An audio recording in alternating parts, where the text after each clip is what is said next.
Hello friends, आज हम बात करेंगे इम्पोर्टेंट यूजफुल टॉपिक के बारे में। अगर किसी व्यक्ति को पहले पेसमेकर लगाया गया हो तो क्या वो एक्सरसाइज कर सकता है कि नहीं, और कर सकता है तो कौन सी एक्सरसाइज कर सकता है और कितने दिन के बाद एक्सरसाइज कर सकता है। आज इस चीज़ को डिस्कस करेंगे। ये टॉपिक काफ़ी इंपॉर्टेंट और प्रैक्टिकल यूटिलिटी का होगा। काफ़ी लोग हमसे पूछते हैं कि हमको पेसमेकर लगाया गया है, हम कब से एक्सरसाइज करना चालू कर सकते हैं और कौन कौन सी तरह की एक्सरसाइज कर सकते हैं, किन चीज़ों पर फोकस करना चाहिए, किन पर नहीं, ये डिस्कस आज करेंगे। टॉपिक पर जाने से पहले जो लोग हमारे चैनल पे नए हैं उन्हें रिक्वेस्ट करूँगा कि चैनल को सब्सक्राइब करें, वीडियोस को ज़्यादा से ज़्यादा लाइक और शेयर करें। सबसे पहला इंपॉर्टेंट चीज़ है कि कोई भी चीज़ या एक्सरसाइज रेजिमेंट प्लान करने से पहले ज़रूरी है कि आपके हेल्थ केयर प्रोवाइडर और कार्डियोलॉजिस्ट के साथ प्रॉपर्ली डिस्कस करें कि ये चीज़ आपके लिए सेफ है कि नहीं। कई तरह की एक्सरसाइजेज हो सकती है, कई तरह की एक्टिविटीज़ हो सकती है जो कि पेसमेकर के पॉइंट ऑफ व्यू भले डेंजरस ना हो, लेकिन उस हार्ट पेशेंट जो वो करना चाह रहा है या वो हार्ट पेशेंट के हिसाब से उसके हार्ट उसको चीज़ को टॉलरेट करेगा कि नहीं, वो देखना और जानना भी ज़रूरी है, क्योंकि वो एक कंसिडरेशन बन सकता है। क्योंकि पेसमेकर हर व्यक्ति जिसका नॉर्मल हार्ट है उनको तो नहीं लगाया जाता है। किसी का कंडक्शन सिस्टम कॉम्प्रोमाइज होता है, किसी का हार्ट फेलियर होता है, किसी का अरिथमिया का प्रॉब्लम्स होता सकता है, तो वैसे पेशेंट को पेसमेकर लगाया जाता है। किसी को पेसमेकर, किसी को सीआरटी, किसी को एआईसीडी डिवाइसेस लगाए जाते हैं।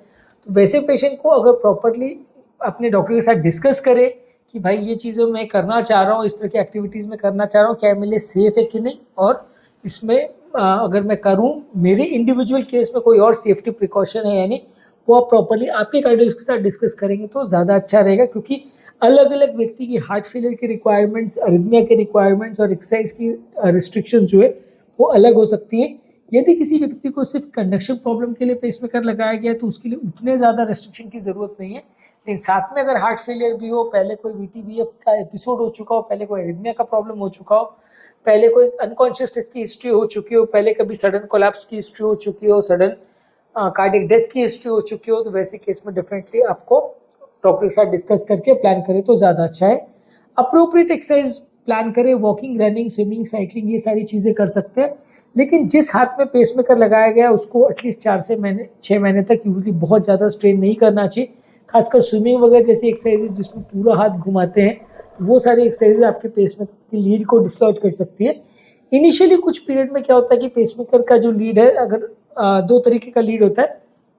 एक स्क्रूइंग लीड होता है जिसमें छोटा सा पतला 1 से 1.5 मिलीमीटर का स्क्रू होता है जो हार्ट के अंदर कस दिया जाता है, और एक टाइनी लीड होता है जिसमें कुछ बाल जैसे होते हैं जो पेसमेकर के लीड से निकल रहे होते हैं, और वो राइट वेंट्रिकल में जो पेशेंट को ट्राबेकुलेशंस होते हैं, नॉर्मली वो एक बालों को या एक गुच्छे जैसा होता है एक धागों का, वहाँ पे वो फंस जाता है जिसकी वजह से लीड निकलती नहीं है। पर लीड जो है पहले 2-4 महीने उसका अटैचमेंट जो है काफ़ी हद तक कच्चा रहता है। अगर उसमें सावधानी नहीं बरती गई तो लीड निकल सकती है। ऐसा इसलिए होता है क्योंकि अगर पेशेंट सावधानी नहीं रखता और वो जोट से हाथ को झटका दे देता है तो वो लीड का इनिशियली अटैचमेंट कच्चा रहता है, वो पूरा बाहर आ सकता है और फिर उसको वापस से रीअटैच करना बड़ा माथापच्ची का काम है। पूरा डिवाइस को खोल करके रीअसेंबल करना पड़ता है, सारी लीड को रिपोजिशन करनी पड़ती है, और वो करने के बाद फिर से वही 3 से 6 महीने का रिस्ट्रिक्शन आएगा जो कि पहले था, क्योंकि अब की बार फिर से लीड को प्रॉपरली अटैच होने में उतना ही टाइम लगेगा।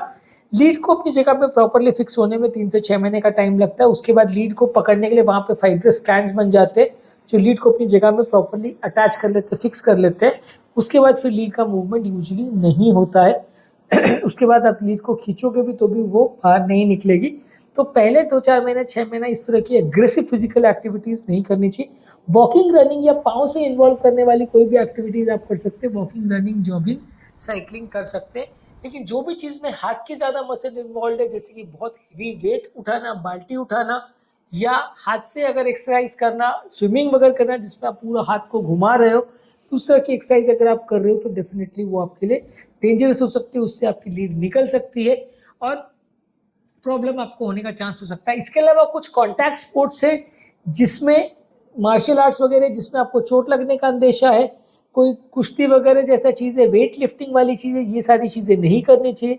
या इस तरह का कोई एक्सरसाइज जिसमें कोई किसी इलेक्ट्रोमैग्नेटिक फील्ड के कांटेक्ट में अगर आप आ रहे हो, बहुत बड़े मैग्नेटिक करंट के कांटेक्ट में आप आ रहे हो, तो उसमें आपको अवॉइड करना चाहिए, खासकर पहले 3-4 महीने, 6 महीने के बाद। उसके बाद भी आप अगर कर रहे हो तो धीरे धीरे करके आपकी एक्टिविटीज़ को बढ़ाइए। पहले दिन से आप बहुत अग्रेसिव फिजिकल एक्टिविटीज़ मत करिए, धीरे धीरे करके अपनी एफर्ट टॉलरेंस और अपनी शारीरिक क्षमता को बढ़ाइए। और अपनी क्षमता को टेस्ट करके उसके बाद फिर अपने स्टैमिना को बढ़ाएंगे तो ज़्यादा अच्छा है। कई बार क्या होता है कि आदमी बहुत अग्रेसिवली पहले दिन से भागने दौड़ने की कोशिश करता है, जिसमें उसकी कंडीशन बिगड़ जाती है, पेसमेकर की सेटिंग्स में भी कई बार प्रॉब्लम आ जाती है। कई बार किसी पेशेंट्स को क्या है, जो पहले ज़माने के नॉन रेट रिस्पॉन्सिव पेसमेकर्स होते थे उसमें उनको ज़्यादा दिक्कत आती थी, क्योंकि नॉन रेट रिस्पॉन्सिव पेसमेकर्स का क्या होता है, एक पर्टिकुलर रेट सेट हो जाता है, उसमें ही वो पेसमेकर कंटिन्यूसली करंट देता रहता है, वो चाहे 60 का रेट हो, 70 का हो, 80 का हो, उसमें भी करंट देता है। अब अगर आपने बहुत दौड़ने भागने का काम कर लिया तो उस समय हार्ट रेट की रिक्वायरमेंट ज़्यादा हो जाएगी। वो पेसमेकर में कोई ऐसा रिस्पॉन्स मैकेनिज्म नहीं होता है कि वो अपना गति को बढ़ा सके, तो वैसे टाइम में आपको चक्कर आ सकते हैं। इसके अलावा आता है रेट रिस्पॉन्स मैकेनिज्म वाला पेसमेकर, सिंगल चेंबर वाला। उसमें क्या होता है, एक सेंसर लगा होता है जो आपकी श्वास की गति कितनी है, आप कितने बार ज़्यादा सांस ले रहे हो, उसके हिसाब से सेंस करता है कि आपकी रिक्वायरमेंट ज़्यादा है तो हृदय गति को बढ़ाता है। उसकी भी एक सेट रेंज होती है, 60 से 120 या कुछ भी आप सेट कर देते हो तो उसके हिसाब से वो मैक्सिमम मैक्सिमम एडजस्ट कर लेता है। इसके अलावा एक डबल चेंबर पेसमेकर होता है, उसमें वो ऊपर के चेंबर और नीचे के चेंबर से एग्जैक्टली चेक करके कि कितने बार हार्ट की रिक्वायरमेंट है उसको प्रॉपरली मैनेज करता है। तो वो ज़्यादा नेचुरल तरीका है पेसिंग करने का, उसमें ज़्यादा अच्छा हार्ट रेट रिस्पॉन्स, और 170-180 तक भी हार्ट रेट आप लेके जा सकते हो जितनी बॉडी की रिक्वायरमेंट है उसके हिसाब से। तो ऑब्वियसली अगर किसी को नॉन रेट रिस्पॉन्सिव पेसमेकर है तो उसको बहुत एग्रेसिव एक्टिविटी नहीं करनी चाहिए। रेट रिस्पॉन्सिव पेसमेकर है तो उसको सडन विगरस में बहुत एक्सरसाइज नहीं करनी चाहिए, बैलेंस वे में अपने सेंसर और अपनी रेट कैपेबिलिटीज को चेक करके फिर करना चाहिए। डबल चेंबर पेसमेकर वाला पेशेंट कंपेरेटिवली थोड़ा ज़्यादा सेफ है, वो ज़्यादा अग्रेसिव एक्टिविटीज़ कर भी सकता है और उसका पेसमेकर उस सब चीज़ों को प्रॉपरली मैनेज कर सकता है। बॉडी का अगर कोई भी साइन सिम्टम्स या प्रॉब्लम्स आपको दिख रही है, पैल्पिटेशन वगैरह हो रहा है तो उसको प्रॉपरली ध्यान दीजिए। अगर कोई छाती में दर्द, चक्कर, कमजोरी वगैरह कुछ भी अगर हो रहा है तो उसको प्रॉपरली ध्यान दीजिए, और अगर कोई कॉम्प्लिकेशन हो रहा हो तो प्रॉपरली से सॉर्ट आउट करिए। हाइड्रेशन प्रॉपरली मेंटेन करिए, क्योंकि काफ़ी चीज़ों में ऐसा देखा गया कि बॉडी अगर डिहाइड्रेटेड होती है तो चक्कर वगैरह ज़्यादा आ सकते हैं, रिदम रिलेटेड प्रॉब्लम ज़्यादा होते हैं अगर बॉडी डिहाइड्रेटेड है तो। इसके अलावा कोई भी बहुत बड़े मैग्नेटिक फील्ड्स में, जैसे कि एमआरआई मशीन्स है, कोई इंडस्ट्रियल डिवाइसेस है, ट्रांसफॉर्मर्स है, बिजली के इलेक्ट्रॉनिक डिवाइसेस है, वो सब चीज़ें बहुत ज़्यादा मत यूज़ करिए। मोबाइल फोन्स आप यूज़ कर सकते हैं, लेकिन बहुत ज़्यादा इलेक्ट्रोमैग्नेटिक डिवाइसेस जिसमें बहुत हेवी मैग्नेटिक फील्ड है उससे थोड़ा बचने की कोशिश करनी चाहिए, खासकर जिनको नॉन एमआरआई कंपैटिबल डिवाइसेस हो। अगर एमआरआई कंपैटिबल डिवाइसेस है तो फिर भी वो आसपास की मैग्नेटिक फील्ड से उतना ज़्यादा अफेक्टेड नहीं होगा और आसपास के इलेक्ट्रोमैग्नेटिक करंट से उस पर उतना फर्क नहीं पड़ेगा। खासकर फोन वोन जैसी छोटी मोटी इलेक्ट्रोमैग्नेटिक फील्ड से तो बिल्कुल फर्क नहीं पड़ेगा। पर अगर नॉन एमआरआई कंपैटिबल जो पुराने जनरेशन के पेसमेकर्स है उसमें थोड़ा सा फिर भी प्रॉब्लम होने का चांस रहता है, तो थोड़ा ज़्यादा सावधानी रखेंगे तो ज़्यादा अच्छा है।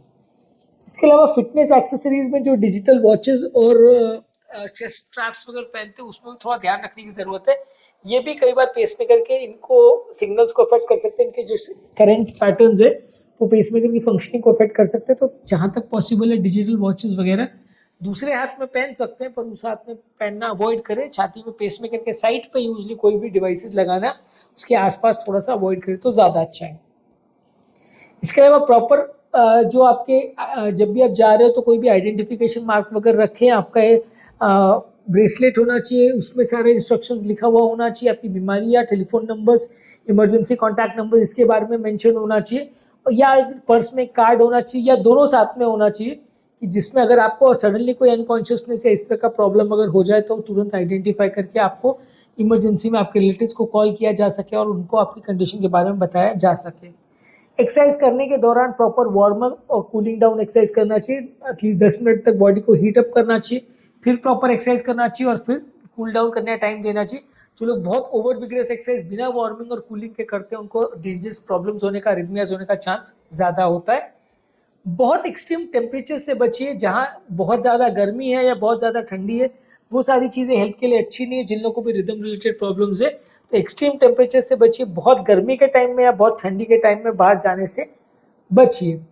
नेक्स्ट है कि आपका हार्ट रेट को प्रॉपरली मॉनिटर करिए। अगर आप डिजिटल वॉचेस वगैरह भी पहन रहे हैं या कुछ इस तरह का डिवाइसेस रखे हुए या पल्स भी खुद का काउंट कर सकते हैं, तो अपनी हार्ट रेट को ध्यान रखिए कि गति बहुत कम या बहुत ज़्यादा तो नहीं हो रही है। अगर बहुत कम हो रही है इसका मतलब है कि पेसमेकर प्रॉपर काम नहीं कर रहा है, बहुत ज़्यादा हो रही है इसका मतलब पेसमेकर में कोई टैकीकार्डिया या प्रॉब्लम हो रहा है कि हृदय गति बहुत ज़्यादा हो गई है, तो उसका भी प्रॉपर मॉनिटरिंग और ध्यान रखना ज़रूरी है, नहीं तो प्रॉब्लम्स होने का चांस हो जाएगा। कोई भी अगर आप एक्सरसाइज कर रहे हो तो आपके इंस्ट्रक्टर्स को या आपके कलीग जिनके साथ आप जा रहे हो उनको आपकी कंडीशन के बारे में पता होना चाहिए, आपके ट्रेनर को भी पता होना चाहिए, ताकि वो आपको प्रॉपर गाइडेड वे में एक्सरसाइज करा सके और अगर कोई भी प्रॉब्लम हो तो उसे सही समय पे सही तरीके से मैनेज कर सके। रेगुलर पेसमेकर का चेकअप जरूरी है। हर 6 मंथ्स में या 3 to 6 मंथ में पेसमेकर का बैटरी का चेकअप होना चाहिए ताकि डिवाइस में प्रॉपर काम हो रहा है कि नहीं आपको पता रहे। मान लीजिए किसी का पेसमेकर अगर बैटरी कम है तो वैसे टाइम पे उनको बाहर जाना या अग्रेसिव एक्टिविटी करना डेंजरस हो सकता है, क्योंकि सडनली पेसमेकर की बैटरी बंद हो सकती है, प्रॉब्लम हो सकती है।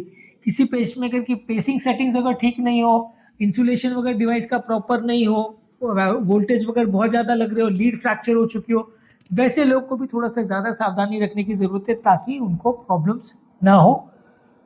प्रॉपर बॉडी की मैकेनिक्स का ध्यान रखिए, किस तरह से आप कौन सी एक्सरसाइज कर रहे हो, क्या कर रहे हो, कौन सी एक्सरसाइज आपके लिए अच्छी है, कौन सी नहीं।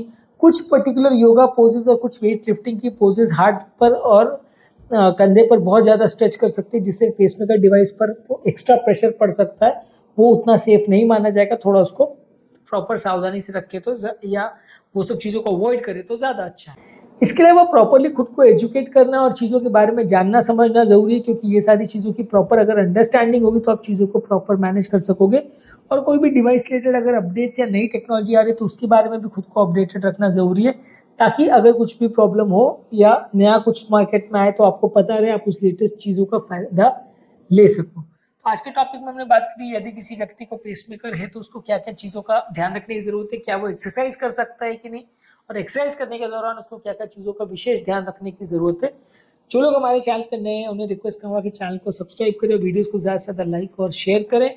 और पेसमेकर संबंधित हमने काफ़ी वीडियोस किए, पेसमेकर का पूरा प्लेलिस्ट हमारे चैनल पर अवेलेबल है, इसका लिंक मैं कमेंट सेक्शन और आई बटन में छोड़ दे रहा हूँ, आप उसे चेकआउट करिए। पेसमेकर से रिलेटेड डाइट और सारे लाइफस्टाइल प्रिकॉशंस आपको उसमें मिल जाएंगे, आप उसे देखेंगे तो आपको काफ़ी कुछ नया सीखने को मिलेगा, काफ़ी कुछ जानने को मिलेगा।